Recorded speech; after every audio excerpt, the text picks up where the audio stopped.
Let's then come to the second tricky issue that bedevils India-Pakistan relations, Kashmir.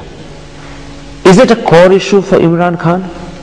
It's a core issue because without Kashmir, you will always have a possibility of going back to square one, no matter how much confidence building measures you have.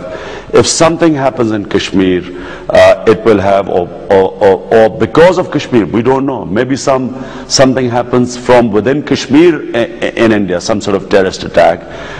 I'm scared that like Mumbai, suddenly whatever happens comes back to square one. But on Kashmir, therefore, you are very similar to the people who would have by then become your predecessors. You're similar to Zardari Gilani, you're similar to Musharraf. They all see it as a core issue, so do you.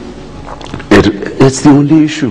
What else is stopping us? In which case, let me ask you a question. What else is stopping us from getting closer? You may be right. Let me therefore ask you a question you must have thought about if you hope to become Prime Minister in 15 months' time. Do you have a solution to the Kashmir problem? Well, whatever the solution is, first of all, it should not be enforced through militancy. So whatever policy we have, it should be political dialogue. They all see it as a core issue, so do you. It's the only issue. What else is stopping us? I'm very interested in what you're saying about building trust, building confidence.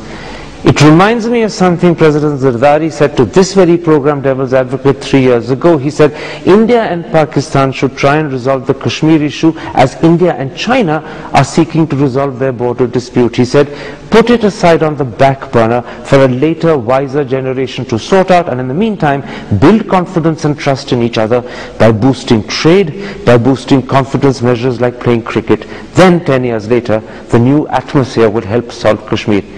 Do you share that line of thinking?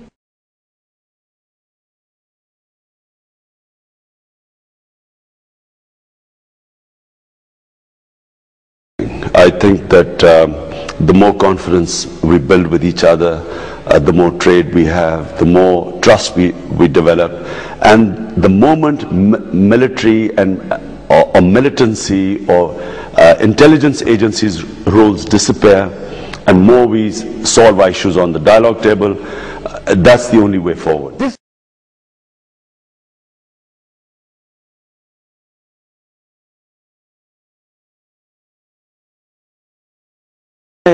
My whole thinking is about human beings.